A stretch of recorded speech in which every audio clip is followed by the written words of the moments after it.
Hi guys! Welcome to my channel. So medyo mahangin po yung panahon dito kaya yung abo po na mula sa Bulkang Mayon nag-spread po talaga. So ayan, kailangan po talagang dobling ingat. Pwede pong gumamit ng face mask kung kailangan at isara po yung mga bintana ng mga bahay dito na malapit sa Bulkang Mayon. Dobleng ingat lang po tayo mga albayanos. Ayan, kailangan po talagang mag-ingat. At sa mga nais pumunta dito, so mag-iingat din po kayo. So ayan, ito nga po, nagluto nga po ako ng halo-halong gulay, ginataang halo-halong gulay, kalabasa, ampalaya, at syempre talong. Ayan, kompleto na yung ating mga gulay. At saka yung gata po nito is meron na po siyang bawang sibuyas, tinapa, at yung tira naming ulam na baboy. So ayan, hinalo ko na din po siya para mas lalo pong sumarap ang ating gulay. Ayan, napakasustansya, pwedeng-pwede po to sa lahat. Sa ayan. At syempre, nilagyan ko din siya ng konting pampalasa, yung patis.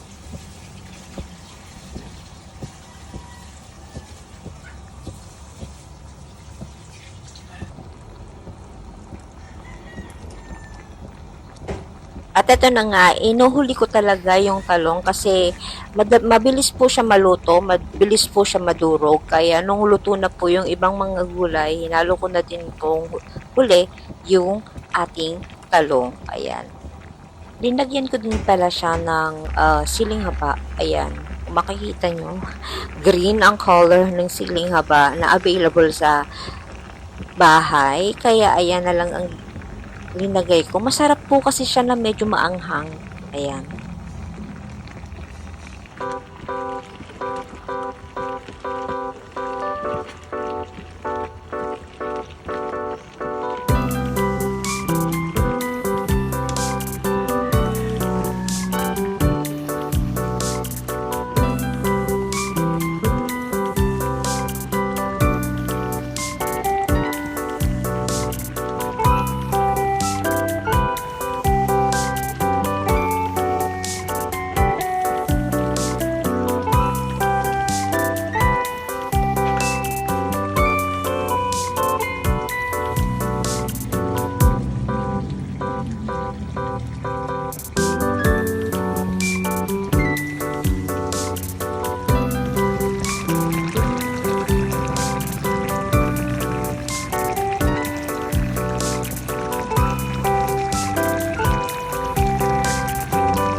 Prito pong isda ang masarap na i-partner po sa ginataang gulay. Ayan.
Masaramanan to.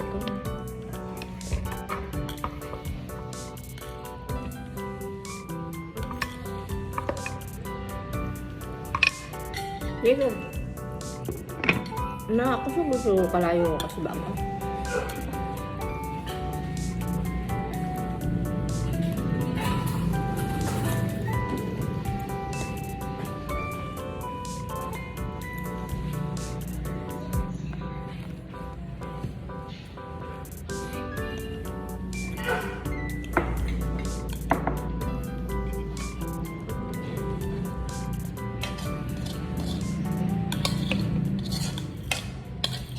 Habang kumakain ako, may naalala pala ako, meron pala kami soft drink sa ref.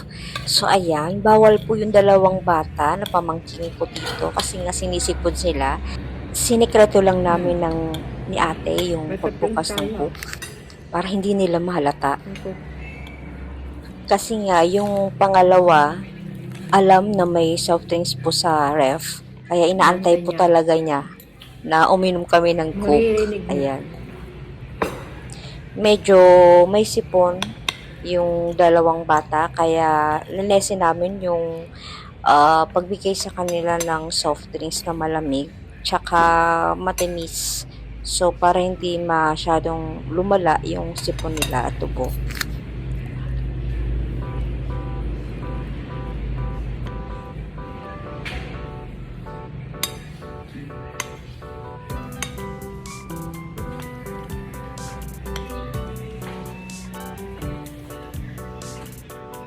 Ako agad eh.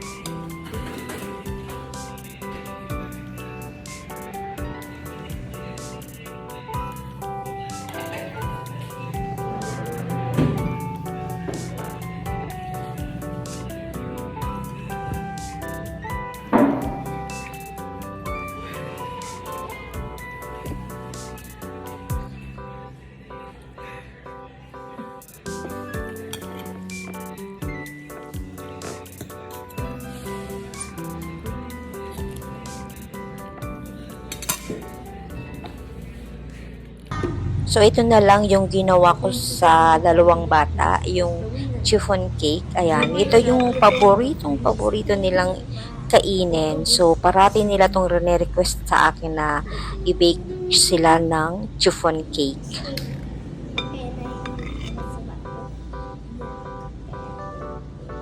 Gusto ko yun.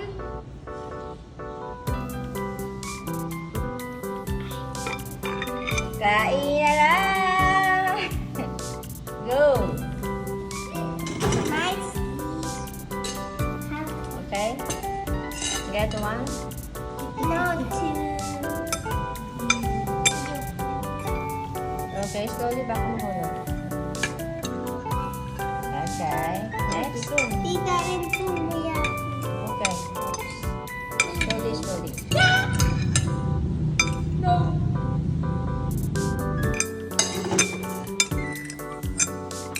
Kalahati agad yung cake. What can you say? Is it yummy? Ano sabi mo? And lemon. Oh, ito na lang natira. OMG.